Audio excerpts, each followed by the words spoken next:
Bismillah. Assalamualaikum warahmatullahi wabarakatuh.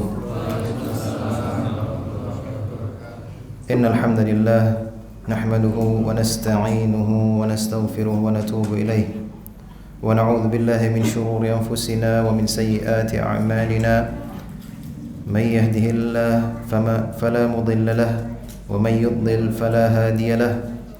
Ashhadu an la ilaha illallah wahdahu la syarika lahu وأشهد أن محمدا عبده ورسوله لا نبي بعده. قال الله تعالى في القرآن الكريم يا أيها الذين آمنوا اتقوا الله حق تقاته ولا تموتن إلا وأنتم مسلمون. أما بعد فإن أصدق الحديث كتاب الله وخير الهدي هدي محمد صلى الله عليه وسلم وشر الأمور محدثاتها فإن كل محدثة بدعة وكل بدعة ضلالة وكل ضلالة في النار. Ma'asyiral muslimin, ikhwani wa akhwati fillah, rahimani wa rahimakumullah.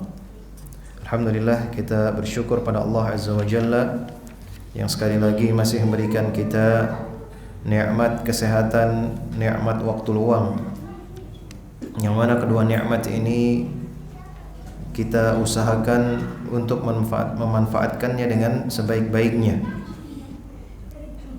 Dan juga yang tidak kalah penting nikmat iman, atau yang paling penting nikmat iman dan nikmat Islam, nikmat di atas sunnah Nabi kita yang mulia Muhammad sallallahu alaihi wasallam.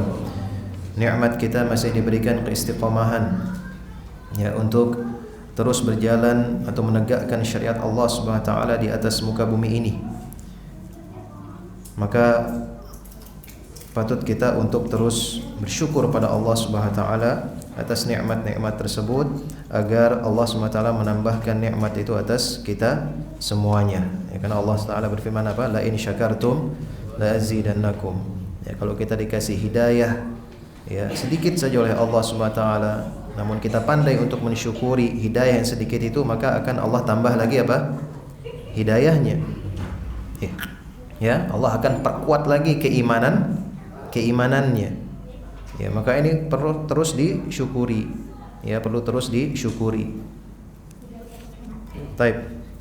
Ikhwani fillah azani Allah wa yakum, kita lanjutkan kajian tafsir kita dari kitab Tafsir Juz Ammah. Ya, namun kita belum masuk ke juz ammahnya ya, masih berkutat di surah Al-Fatihah. Ya, karena inilah keagungan surah Al-Fatihah ini. Ya. Surah yang pendek ya, namun ia memiliki makna yang sangat luas. Oleh karena itu disebut dengan apa? Ummul kitab atau Ummul Quran, intisari dari Al-Quran. Ya. Jadi kalau ya kita bahas ini ya bisa ya panjang sekali pembahasannya. Namun ya tentunya kita pasti akan mendapatkan istifadah, ya, pelajaran yang banyak sekali ya dari pembahasan surah ini, ya, karena surah ini yang terus kita baca setiap harinya, ya, dan tentunya agar lebih menambah kekhusyuan kita tatkala kita membaca surah ini, terutama dalam ibadah-ibadah yang kita lakukan, salat yang kita lakukan, maka kita patut juga memahami makna dari apa yang kita selalu baca dari surah Al-Fatihah ini. Selanjutnya yaitu ayat yang kelima yang akan kita bahas. Ya, ayat yang kelima itu masih ingat ya, hadis qudsi yang Allah SWT sebutkan ya, bahwa Allah SWT itu membagi salat itu menjadi berapa? 2. Ya, maksudnya membagi surah Al-Fatihah itu menjadi 2. Ya, Allah SWT katakan qassamtus shalah baini wa baina 'abdi nisfain. Ya, aku membagi salat itu antara diriku dan hambaku itu menjadi 2 bagian. Ya, maksudnya surah Al-Fatihah ini. Nah, setelah kita membahas ya ayat yang pertama sampai ayat yang keempat, yang semuanya isinya adalah apa? Bagian untuk Allah Subhanahu wa taala. Ya, pujian untuk siapa? Allah Subhanahu wa taala. Alhamdulillahirabbil alamin. Ya, Ar-Rahmanir Rahim. Maliki yaumiddin. Ya, semuanya isinya apa? Ya, pujian untuk pengagungan untuk Allah Subhanahu wa taala. Ya, kemudian masuk ke ayat ini, ya, mulai ya seorang hamba mengikrarkan dirinya ya sebagai siapa? Hamba Allah Subhanahu wa taala. Ya, menyatakan dirinya. Ya, sebelum apa? Sebelum nanti setelah ini hamba tersebut mulai apa? Meminta sesuatu dari Allah Subhanahu wa taala, meminta hajatnya dari Allah Subhanahu wa taala. Kalau itu perhatikan nih urutannya ini luar biasa. Ya, dan beginilah fitrah sebenarnya manusia. Ya, walillahil matsalul a'la. Ya, dan bagi Allah itu permisalan yang tinggi. Ya, kalau kita analogikan saja, kalau kita ingin meminta sesuatu dari siapa saja di dunia ini, ayah kita dulu kalau masih kecil, ya, atasan kita kalau di tempat kerja kita, ya, biasanya kita apa nih? Ya, basa-basi dulu kan, kasih pujian-pujian dulu. Ya, kemudian baru kita menyatakan bahwa kita ini sudah lama kerja di sini, ya kan? Baru kemudian kita, ya, kasih sampaikan permintaan gitu kan, seperti itu. Ya, namun ya Allah SWT sendiri yang mengajarkan kita ya urutan-urutan tersebut dalam ya firman-Nya ini, dalam surah yang mulia ini. Ya, maka begitulah kita pada Allah Subhanahu wa taala. Ya, makanya ya enggak bisa sebenarnya kita ujuk-ujuk ya seorang hamba yang ya selama ini jauh dari Allah Subhanahu wa taala, ya, tidak pernah mengingat Allah Subhanahu wa taala. Ya, kemudian tiba-tiba dia punya hajat. Ya. Dan dia langsung minta pada Allah Subhanahu wa taala, sedangkan selama ini apa? Dia tidak pernah mengingat Allah. Ya, memang enggak bisa tiba-tiba dia minta sama Allah terus ingin dikabulkan secepatnya. Ya, maka harus ada apa? Adab-adabnya, tahapannya. Ya, perbaiki dulu ibadahmu, ya, perbaiki dulu amalanmu, ya, ingat dulu Allah Subhanahu wa taala, sering-sering mengingat Allah, berzikir pada Allah Subhanahu wa taala, agungkan Allah, puji Allah Subhanahu wa taala, tunjukkan bahwa engkau adalah benar-benar beribadah kepada Allah Subhanahu wa taala, baru engkau minta pada Allah. Ya. Coba kalau kita perhatikan, banyak orang yang akhirnya ya berburuk sangka terhadap agama ini, ya, atau mungkin melecehkan agama Islam ini, ya, karena mereka menyangka bahwa Allah SWT tidak mendengar doanya, Allah SWT tidak mengabulkan doanya. Ya, padahal memang karena dia sendiri apa? Belum memenuhi kriteria sebagai hamba yang patut untuk dikabulkan doanya. Ya.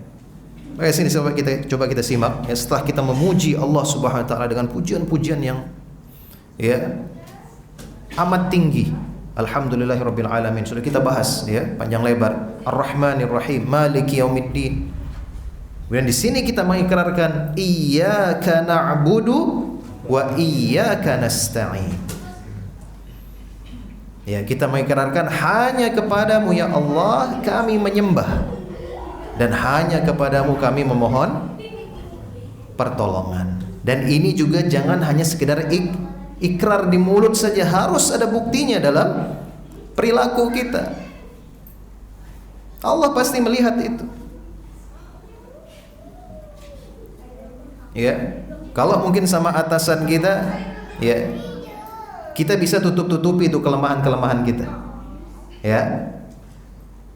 Kelalaian-kelalaian kita tampakkan di depan pimpinan itu yang bagus-bagusnya aja. Mungkin masih bisa, tapi kalau di depan Allah enggak bisa. Ya. Allah tahu ya siapa yang bermalas-malasan dalam beribadah. Ya. Allah tahu siapa yang sungguh-sungguh dalam beribadah. Ya. Allah tahu siapa yang benar-benar minta kepada Allah Subhanahu wa taala pertolongan. Ya, dan siapa yang bermalas-malasan minta pada Allah. Ya, lebih seringnya minta tolong kepada manusia ketimbang minta tolong kepada Allah Subhanahu wa taala. Allah tahu semua itu. Ya, mari kita ikrarkan di sini iyyaka na'budu wa iyyaka nasta'in. Berkata Syekh Muhammad bin Shalih Al-Utsaimin rahimahullah taala, qauluhu ta'ala iyyaka na'budu. Ya, firman Allah Subhanahu wa taala iyyaka na'budu. Iyyaka maf'ulun bihi muqaddam. Ya, iyyaka ini adalah bentuk objek yang didahulukan. Ya, kalau kita terjemahin, makanya dalam terjemahannya apa? Hanya kepadamu kami menyembah. Ya. Harusnya kan tatanan bahasa Indonesia itu SPOK ya. Subjek, predikat, baru objek. Tapi di sini apa? Kita katakan hanya kepadamu kami menyembah. Objeknya di depan. Ya, dalam tatanan bahasa Arab, ya, pendahuluan objek ini atau maf'ul bihi ini ya memiliki makna hasr, pembatasan, wa takhsis dan pengkhususan. Bahwasanya fi'il ya, pekerjaan yang dilakukan yaitu beribadah itu ditujukan hanya kepada apa? Objek tersebut yang diletakkan di depan dan tidak diberikan kepada yang lainnya. Ya, makanya dalam terjemahan bahasa Indonesia itu ada kata hanyanya, hanya kepadamu. Karena kalau dilihat dari secara letterleks bahasa Arabnya, iyyaka artinya kepadamu. Ya, iyyaka itu artinya apa? Kepadamu, iyyaka na'budu. Kalau secara letterleks kita terjemahin kepadamu kami menyembah. Kalau hanya kepadamu saja kan berarti ada kemungkinan menyembah kepada selainnya. Tapi ketika maf'ul bihi ini objek diletakkan di depan, maka dalam bahasa Arab ya ini memandung makna takhsis wal hasr, pengkhususan dan apa? Pembatasan. Makanya dalam bahasa Indonesia dalam terjemahannya akhirnya muncul kata apa? Kata apa? Hanya. Ya. Tapi kalau kita cari ini dalam iyyaka na'budu, Ustaz, hanyanya ini yang mana nih hanya? Enggak ada di sini. Ya, enggak ada hanya sih, tapi hanya ini ya muncul karena keadaan objek yang ditaruh di depan. Paham ya? Baik. Ada yang enggak paham? Malu-malu pasti enggak paham ini, angkat tangan. Ya, tapi insyaallah paham. Ya. Wa qaddima ala 'amilihi li ifadatil hasr. Ya, maka maf'ul di sini objek didahului atas amilnya. Ya, pelakunya itu subjeknya. Ya, karena untuk memberikan apa? Pembatasan. Fa ma'nahu la na'bud illa iyyak. Maka maknanya menjadi kami tidak menyembah kecuali hanya kepadamu. Nah, kalau dalam bahasa Arab itu ada kata illa, itu artinya hanya atau kecuali kepadamu. Ya, wa kana munfasilan li ta'adzuril wasl hina idzin. Ya. Wa na'bud ay natadhallal laka akmalu dhul. Nah, ini secara istilah syar'inya pengertian dari na'bud, menyembah atau ibadah, penyembahan adalah apa? At-tadhallul. Apa itu? Merendahkan diri. Ya, artinya kita beribadah pada Allah, kita apa? Sebagai manusia merendahkan diri kita di hadapan Allah Subhanahu wa taala. Walihada tajidul mu'minin yad'una ashrafa ma fi ajsamihim fi mawti'il aqdami dhullan lillahi azza wa jalla. Oleh karena itu kita dapati orang-orang yang beriman yang melaksanakan salat, mereka meletakkan ya bagian tubuhnya yang paling mulia ya di tempat apa? Di tempat orang-orang menaruh kaki. Apa itu yang paling mulia dari tubuh kita? Wajah. Yang paling mulia dari tubuh seorang adalah wajah. Ini diletakkan di tempat yang paling rendah, yaitu tempat kaki. Dzullan lillahi azza wa jalla, karena kita apa? Merendahkan diri di hadapan Allah Subhanahu wa taala. Yasjud 'ala turab. Ya, mereka duduk di atas tanah. Kita sekarang masya Allah, alhamdulillah ya, karpet ya, alhamdulillah ya, memang tidak dilarang ya, namun di zaman Nabi SAW ya belum ada karpet, mungkin ada ya mungkin arba tapi ya tidak dipakai Ya, mereka sholat di atas di atas apa? Tanah. Belum ada lantai, belum ada semen, belum ada keramik soalnya. Ya. Kalau langsung karpet di atas tanah makanya rusak mungkin. Makanya nggak dipakai karpet. Nggak di alas apa namanya? Kain-kain gitu. Ya, di atas tanah. Tamtali jabhatuhu biturab. Ya, akhirnya jidatnya ini penuh dengan apa? Tanah kotor. Ya, makanya terkadang juga kalau masjidnya nggak dibersihin, ada juga yang nempel di sini apa? Debu, ya kan? Alhamdulillah masjidnya di sini rutin dibersihin insyaallah, ya. Kalau antum sholat yang nggak pakai karpet, ya, keramik, terus jarang dibersihin, pasti itu ada yang nempel apa? Ya, debu-debu tersebut. Ya, kullu hadza dzullan lillah. Ya, semua ini karena bentuk perendahan diri kepada Allah Subhanahu wa taala. Walau anna insanan qal, ya, kalau saja ada seorang manusia yang mengatakan ana u'tika dunya kullaha wasjudli. Ya, kalau ada seorang nih kayak Firaun nih, ya, di zaman ini mengatakan kepada antum nih, ya, saya akan berikan kepadamu dunia dan seisinya, ya, asal kamu mau sujud kepada saya. Mau apa enggak? Enggak mau. Pasti enggak mau. Orang yang beriman pasti enggak mau. Ma wafaqal mu'min abadan. Orang yang beriman pasti enggak mau. Ya, karena orang yang beriman ini tahu bahwasanya bentuk perendahan diri tersebut yaitu bersujud hanya ditujukan pada Allah Subhanahu wa taala. Di anna hadza dzullillahi azza wa jalla wahdah. Ya, karena perendahan diri ini hanya untuk Allah Subhanahu wa taala semata. Wal ibadah. Nah, di sini kemudian Syekh melanjutkan tentang masalah ibadah. Ya, namun perlu diketahui ya bagi antum semua bahwa bentuk perendahan diri ini at-tadallul semuanya dijelaskan oleh para ulama, di antara yang dijelaskan oleh Syekh Muhammad bin Shalih Al-Utsaimin sendiri, ya, dalam beberapa kajian beliau, mabniyan ya 'alal mahabbah wat ta'zim. Ya, jadi bentuk perendahan diri kita ini ya dibangun di atas rasa cinta dan pengagungan tentunya. Ya, bukan rendah diri kemudian ya enggak kita merasakan apa-apa, enggak, tapi justru kita merendahkan diri kenapa? Karena kita cinta kepada Allah Subhanahu wa taala dan karena kita mengagungi Allah Subhanahu wa taala. Ya, itu bentuk tadallul kita, perendahan diri kita kepada Allah Subhanahu wa taala. Berbeda ya dengan orang-orang yang lain. Ya, misalnya kepada rajanya, kepada siapa? Tuannya, ya, atau dulu ya bawahan-bawahan Firaun, kepada Firaun. Mereka mungkin merendahkan diri kepada Firaun. Ya, tapi tidak dengan didasari apa? Mahabbah, kecintaan ataupun pengagungan. Ya, karena mereka lemah. Karena Firaun yang kuat. Ya, namun kalau kita merendahkan diri pada Allah SWT, tentunya orang yang beriman merendahkan diri karena cinta dan apa? Pengagungan. Itulah yang mendorong seorang mukmin ya untuk mereka terus ya beribadah kepada Allah Subhanahu wa taala. Kalau enggak ada dasar cinta dan pengagungan ini sulit soalnya. Ya. Gimana seorang ya dia bisa istiqomah merendahkan dirinya ya kalau dia tidak cinta. Ya, mesti ada rasa cinta tersebut dan rasa pengagungan yang tulus dari ya diri seorang hamba. Wal ibadah tatadamman fi'la kulli ma amara Allah bihi.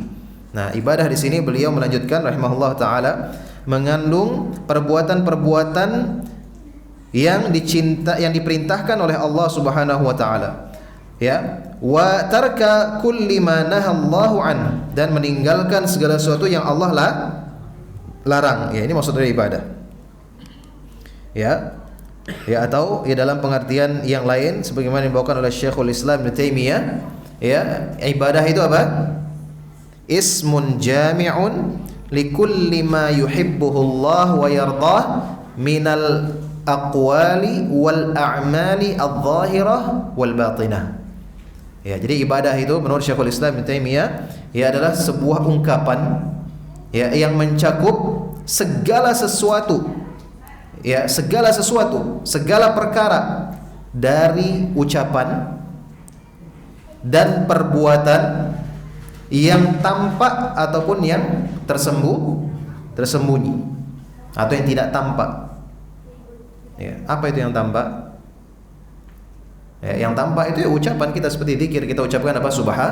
Subhanallah, kan kelihatan tampak. Ya, alhamdulillah. Perbuatan juga seorang sholat tampak kelihatan. Yang tidak terlihat apa? Niat. Ya, karena di dalam hati. Ya. Masjid ini penuh dengan orang yang sholat.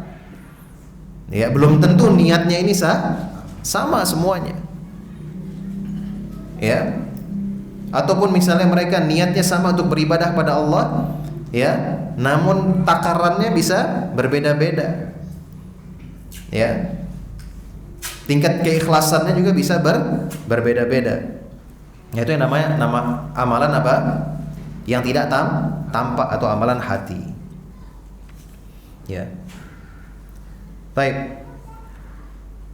Lianna man lam yakun kadzalik falaysa bi'abid, ya, karena seorang yang tidak melakukan yang demikian itu, artinya yang tidak melakukan apa yang Allah perintahkan, yang tidak meninggalkan apa yang Allah larang, ya, maka dia tidak dikatakan sebagai seorang yang penghamba yang beribadah. Lau lam yaf'alil ma'mur bihi lam yakun 'abidan haqqan. Kalau dia tidak melakukan apa yang diperintahkan, maka dia tidak dikatakan sebagai seorang 'abid, ya, seorang hamba yang hakiki. Walau lam yatrukul manhiya anhu lam yakun 'abidan haqqan. Sebagaimana dia juga tidak dikatakan sebagai seorang hamba yang hakiki kalau dia tidak meninggalkan apa yang dilarang. Al-'abdu huwa alladhi yuwafiqul ma'bud fi muradihi syar'i.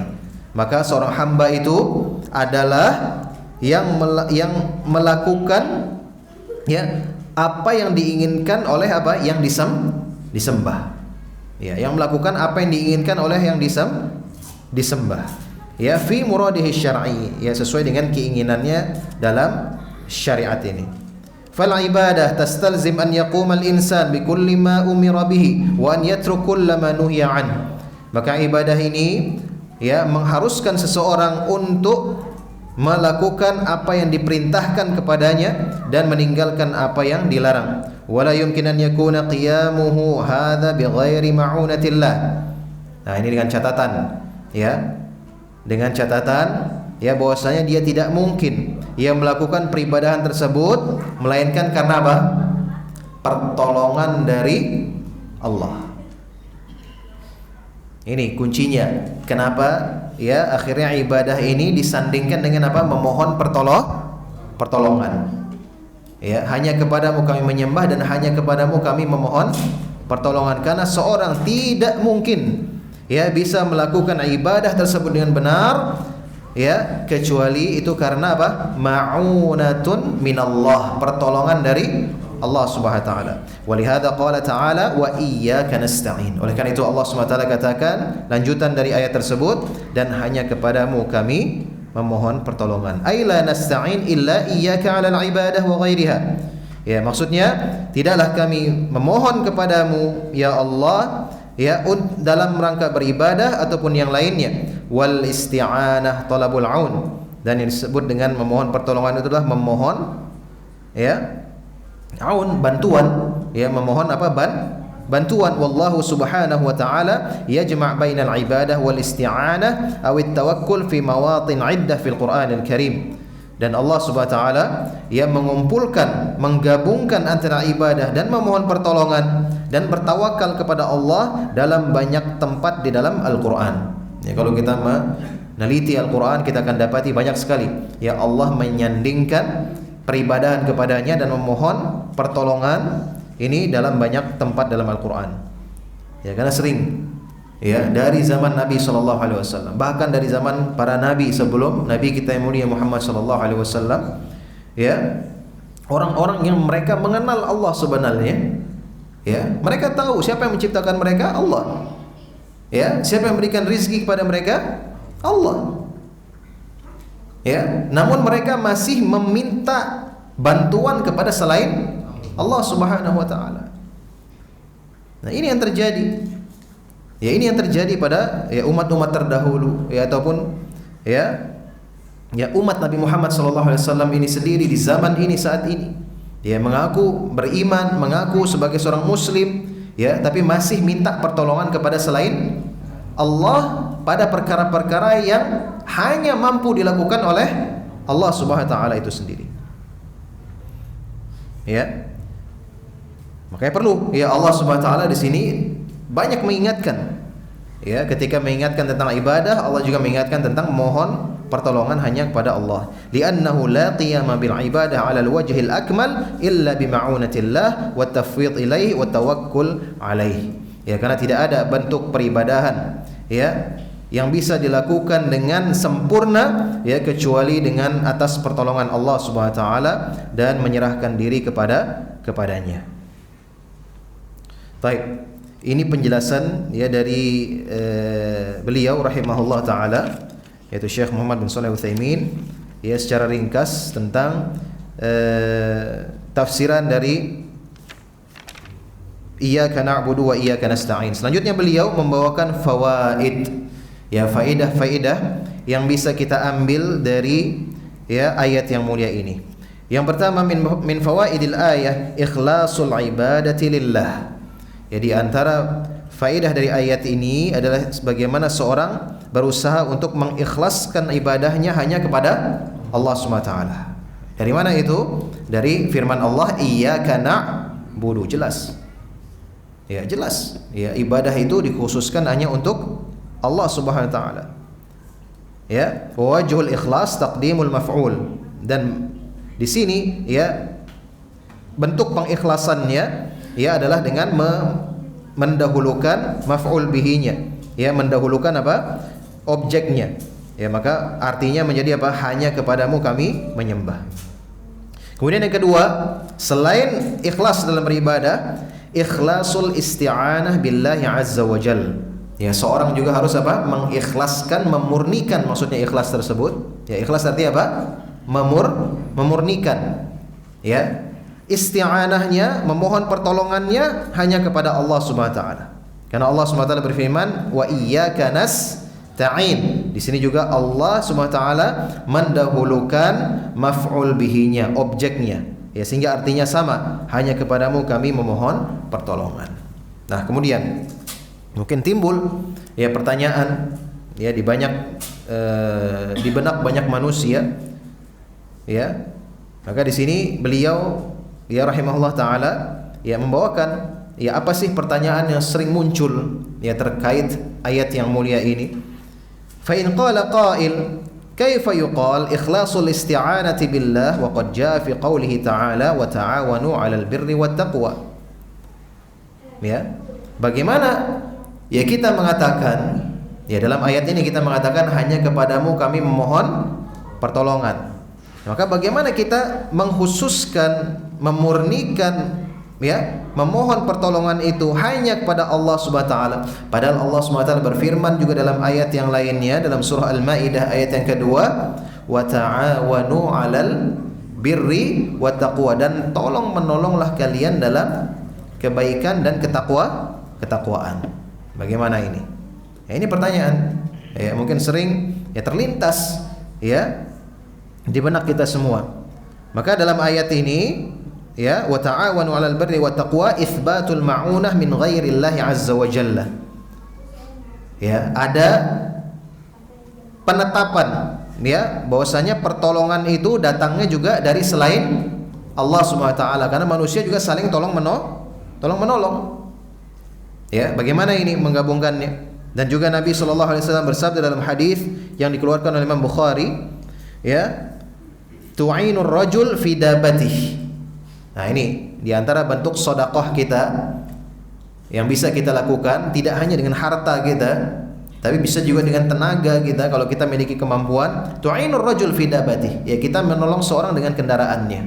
Kita lihat misalnya teman kita, tetangga kita, ya, dia mau bawa barang, ingin dimasukkan ke mana? Ke kendaraannya, ya. Maka kita bantu. Ya, ini adalah bentuk salah satu sedekah kita kepada teman kita tersebut, kepada tetangga kita tersebut.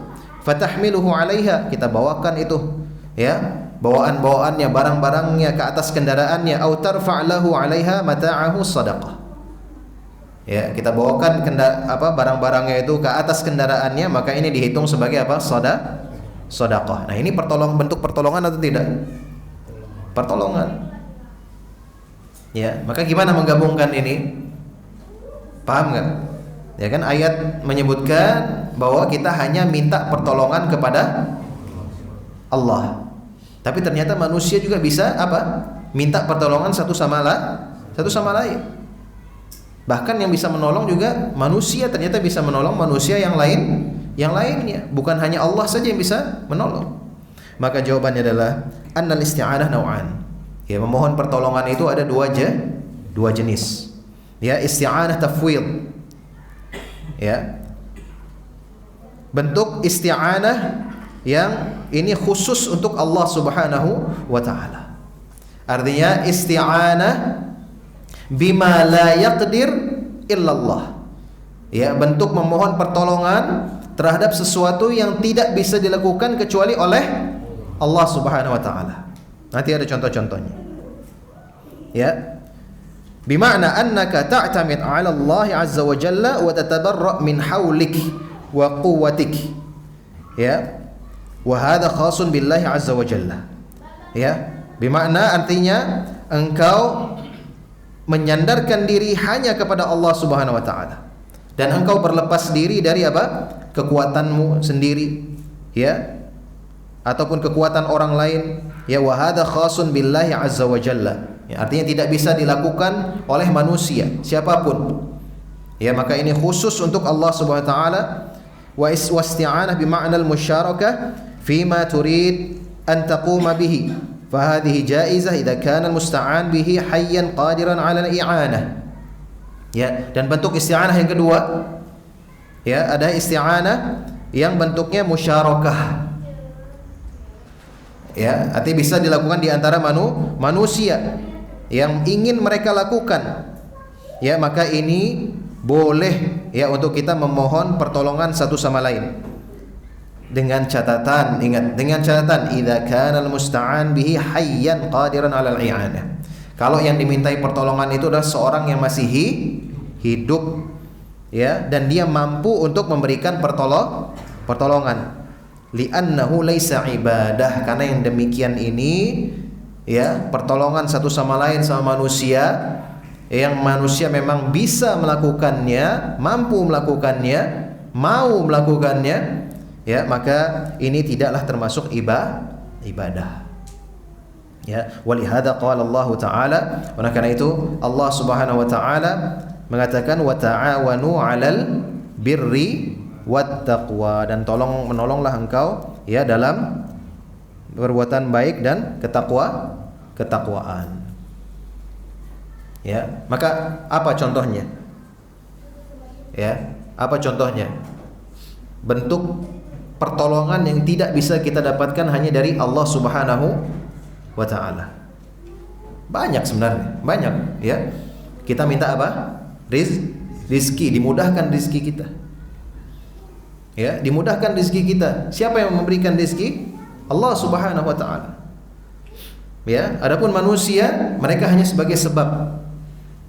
Ya, banyak sekali. Ya, kalau kita yang sudah ya hidup mungkin puluhan tahun bekerja di sana sini, ya, bagaimanapun kita berusaha, ya, berbisnis atau bekerja di kantor, ya, menjadi bawahan, ya, sekeras apapun kita bekerja, ya, tidak selamanya ya bahwasanya ya kita mendapatkan apa yang sesuai dari apa yang kita usahakan.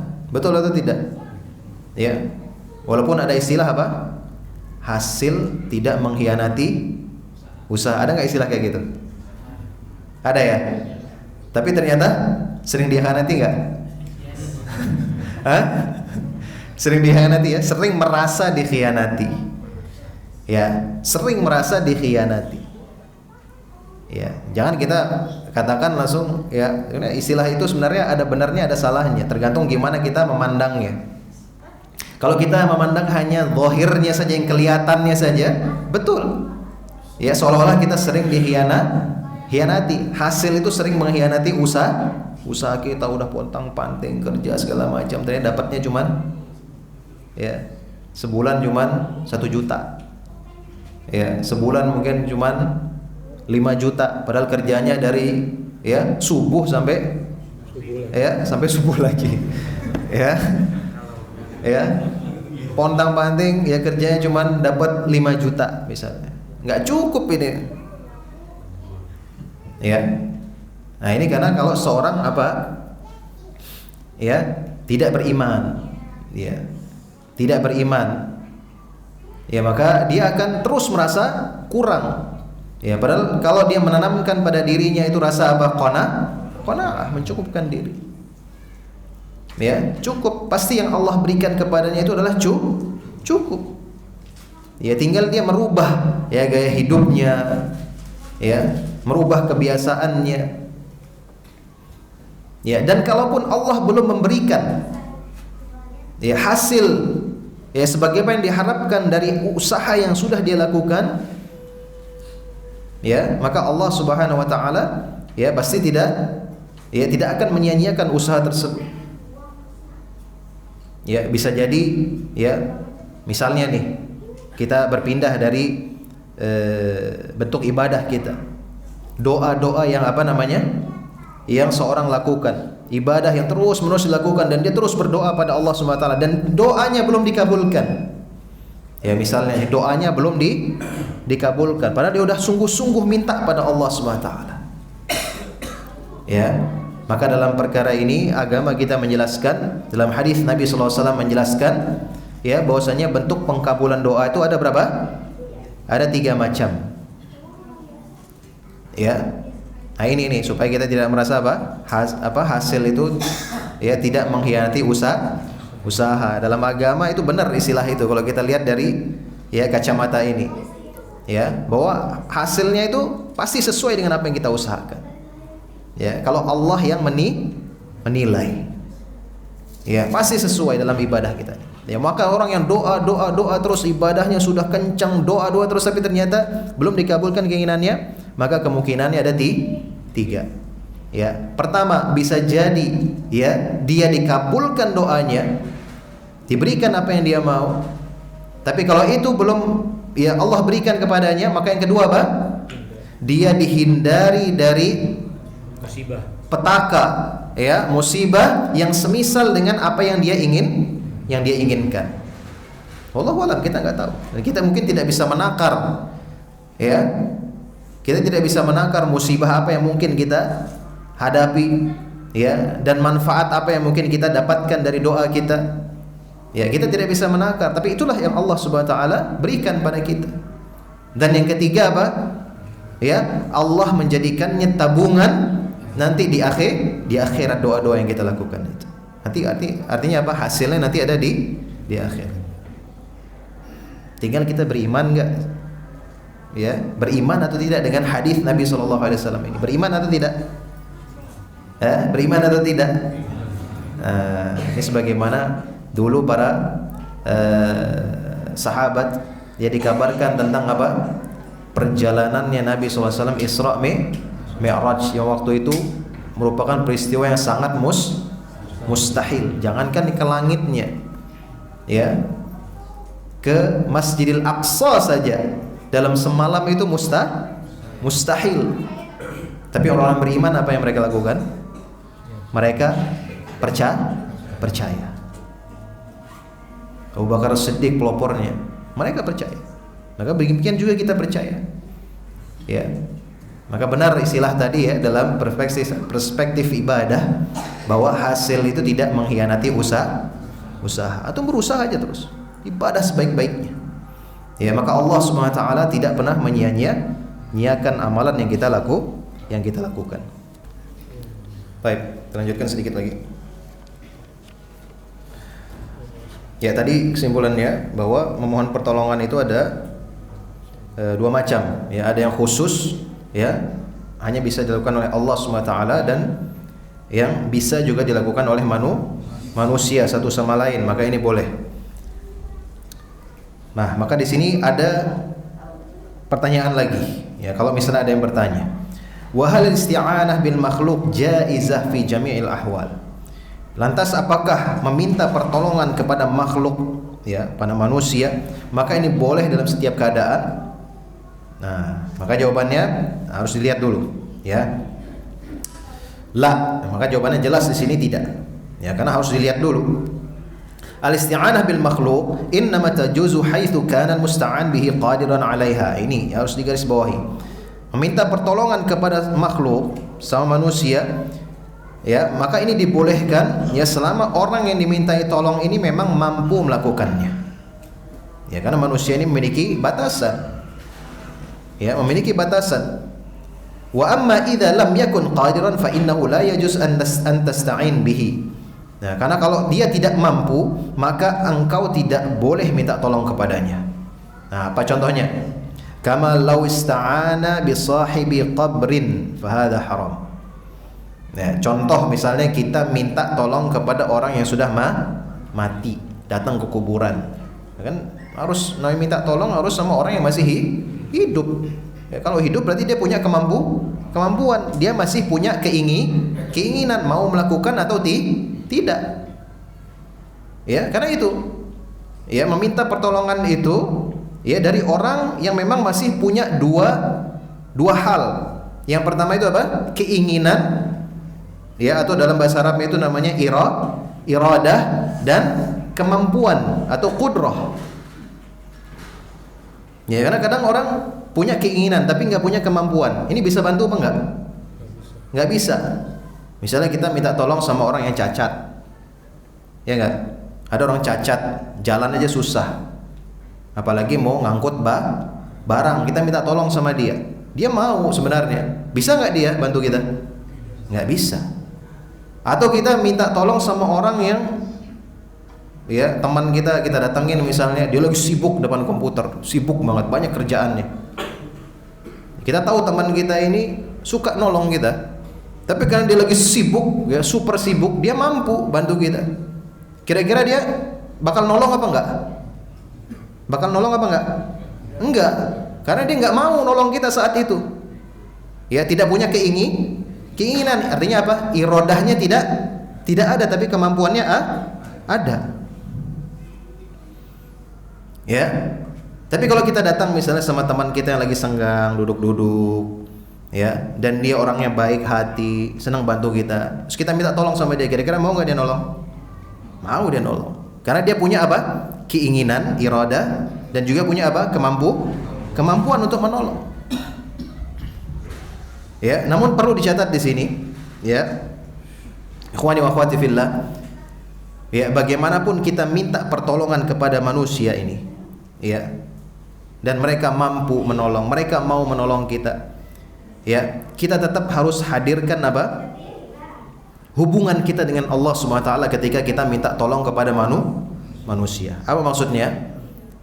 Kita harus yakin, tetap yakin, kita hadiri, ya, dalam hati kita bahwa ketika kita minta tolong, dibantu sama teman kita ini, ya, semata-mata pertolongan itu datangnya dari siapa? Dari Allah Subhanahu wa taala. Ya, kenapa? Karena itu tadi, teman kita menolong ini karena adanya iradah dan adanya apa?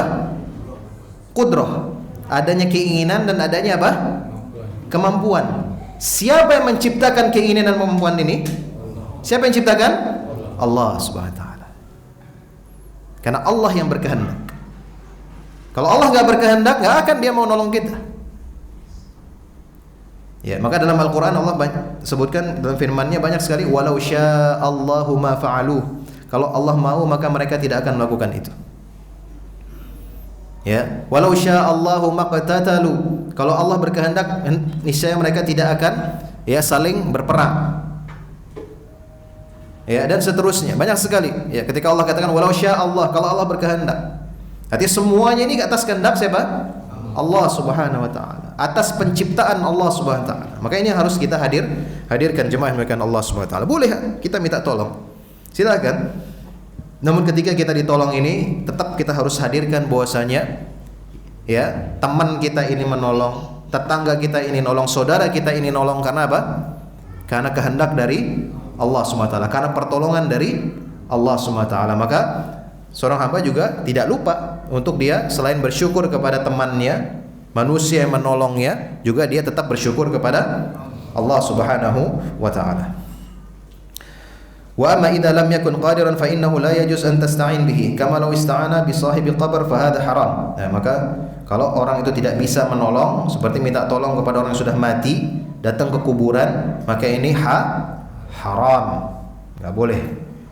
Ya, bal syirkun akbar. Nah, ini Bahkan itu bisa termasuk syirik besar. Syirik besar gimana? Minta tolong pada sudah mati. Karena ini seperti yang dilakukan oleh apa? Kaum musyrikin terdahulu. Mereka minta tolong kepada siapa? Mendatangi siapa?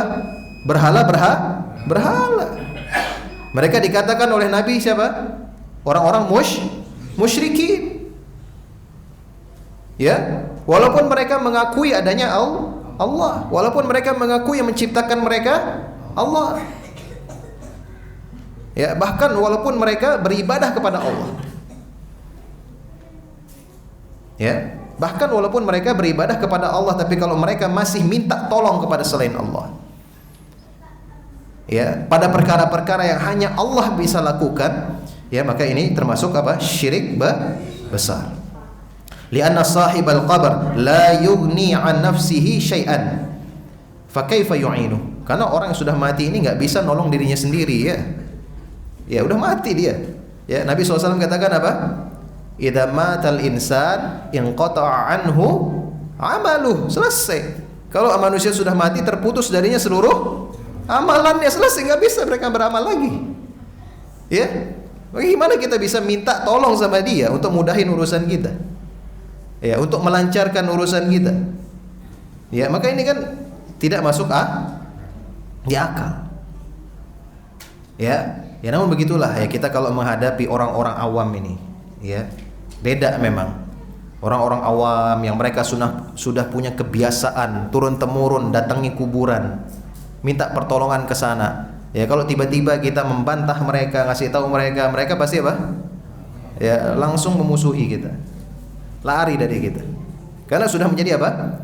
Kebiasaan mereka. Ya, makanya terkadang kalau kita ingin membantah mereka ini harus mendatangkan logika-logika dasar yang membuat mereka apa? Berpikir sejenak. Misalnya kita katakan pada mereka, coba ya, kamu minta tolong sama ya orang-orang yang sudah mati yang kamu datangi kuburannya itu, kamu taruh barang di situ. Taruh barang ya yang berat misalnya. Terus teriak sama yang tinggal di kuburan itu. Wahai penghuni kuburan, tolong bawakan saya barang ini. Bisa nggak dibawa? Bisa nggak dibangun dari kuburannya bawa barang itu? Ya, kalau hal yang sepele aja nggak bisa dia lakukan, gimana dia bisa bantu urusan-urusanmu yang begitu banyak? Ya, kalau sekedar ngangkat barang sajamu, ya, itu tidak bisa mereka lakukan. Nggak bisa dia keluar dari kubur, gimana dia bisa bantu urusan-urusanmu begitu banyak? Minta dicariin jodoh. Ya, apalagi? Hah? Apa? Naik jabatan. Ya. Siapa Allah? Anda nggak punya pengalaman datangi kuburan. Apa aja diminta di situ? Ya. Hal-hal yang nggak masuk logika. Ya, tapi itu mereka lakukan karena kebiasaan. Karena mereka emang awam. Ya. Logika mereka, dasar mereka ini udah nggak bekerja lagi. Ya, karena mereka kepepet istilah. Emang kadang-kadang manusia kalau kepepet itu kayak gitu kan, logikanya nggak main. Ya, karena dunia yang ingin dia raih itu. Ya, tapi kalau kita kayak tadi tuh kasih analogi, ya itu mudah-mudahan insyaallah bisa lebih mereka terima.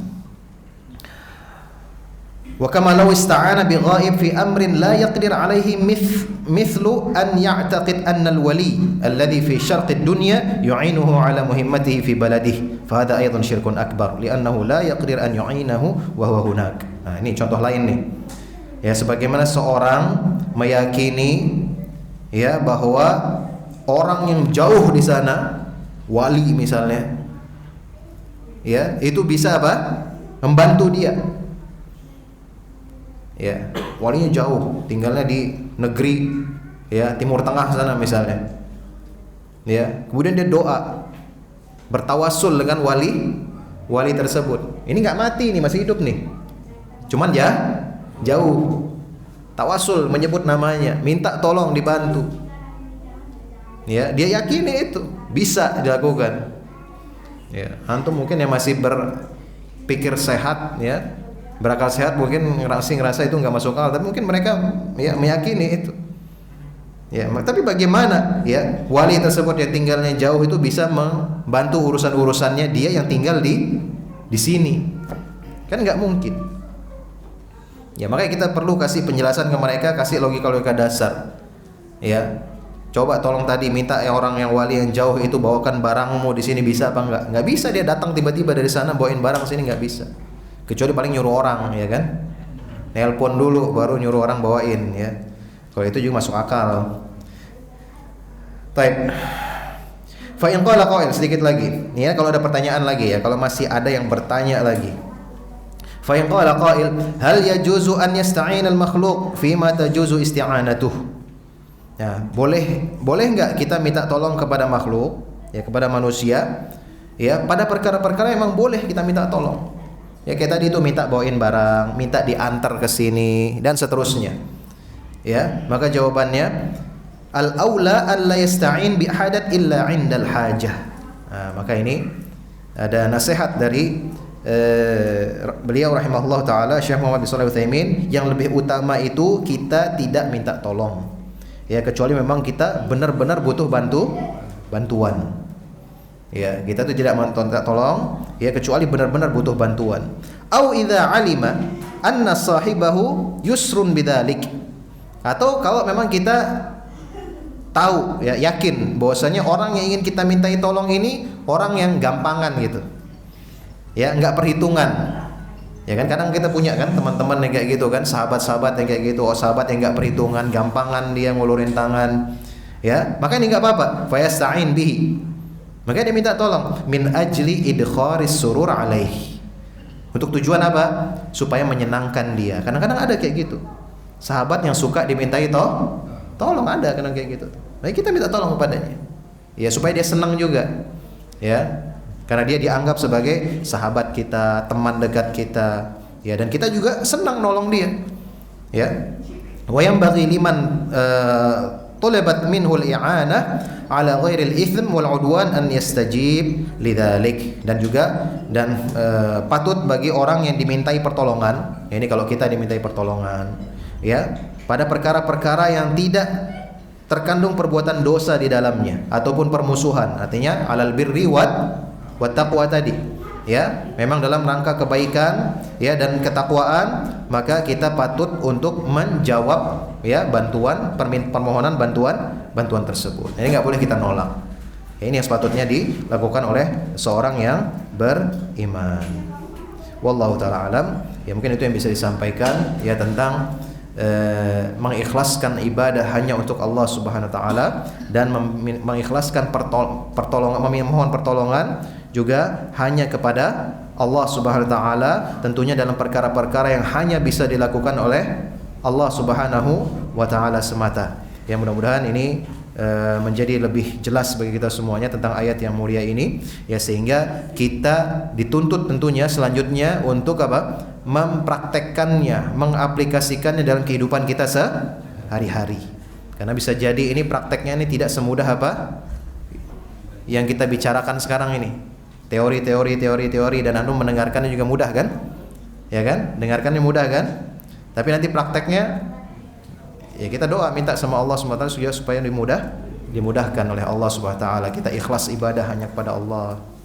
Ya, tidak mudah tergoda ya untuk memalingkan ibadah kita kepada selain Allah SWT. Karena pasti ya di tengah jalan kita ya untuk istiqomah ini pasti ada ujian-ujian, cobaan-cobaan yang mencoba mengotori ya ikhlas kita kepada Allah Subhanahu wa taala. Begitu juga bagaimana kita memohon pertolongan hanya kepada Allah. Ya, kadang kita diuji juga. Ya, makanya kenapa ada manusia yang akhirnya mendatangi apa? Dukun-dukun, ya, paranormal, ya, orang-orang pinter disebut kayak gitu. Ya. Kenapa? Ya karena mereka itu tadi tidak lulus ujian, mereka diuji. Ya, diberikan musibah. Ya, tapi akhirnya mereka karena tidak kuat imannya, akhirnya mereka ya melakukan perbuatan menyekutukan Allah Subhanahu wa taala, artinya memohon pertolongan kepada selain Allah yang padahal tidak ada yang mampu melakukannya kecuali Allah Subhanahu wa taala. Insyaallah perkara-perkara ya yang masuk logika kita yang bisa dilakukan oleh manusia ini insyaallah bisa dipahami ya oleh orang-orang yang memiliki akal sehat. Ya ini insya Allah. Ya kalau kita berpikir, coba makanya dalam setiap kesulitan yang kita hadapi ini kita berpikir sejenak, minta tolong sama Allah Subhanahu Wa Taala. Ya sehingga kita bisa berpikir jernih. Kesulitan kita ini kira-kira, ya hanya bisa ditolong oleh Allah Subhanahu Wa Taala, atau mungkin bisa kita minta tolong dari manusia. Kalaupun tadi kuncinya, kalaupun kita ya akhirnya ya berkesimpulan ya bahwa itu bisa kita mintai tolong ya dari manusia, maka kita yakin bahwasanya pertolongan itu juga semata-mata asalnya dari siapa? Allah Subhanahu Wa Taala. Ya, mudah-mudahan ini bisa kita pahami ya, dan juga Allah mudahkan bagi kita untuk mengamalkannya dalam kehidupan kita sehari-hari. Mungkin sampai sini saja. Wallahu taala alam. Wa sallallahu ala nabiyyina Muhammad wa ala alihi washabbihi wasallam. Barakallahu fikum. Jazakumullah khairan atas atensi dan partisipasi antum semuanya. Ya, mudah-mudahan apa yang kita usahakan pada pertemuan kali ini ya mendapatkan keberkahan dari Allah Subhanahu wa taala, dicatat sebagai pemberat timbangan kebaikan kita kelak di akhirat. Wa sallallahu ala nabiyyina Muhammad wa ala alihi wasallam. Kita tutup dengan doa kafaratul majlis. Subhanakallahumma bihamdik asyhadu an la ilaha illa anta astaghfiruka wa atubu ilaik. Assalamualaikum warahmatullahi wabarakatuh.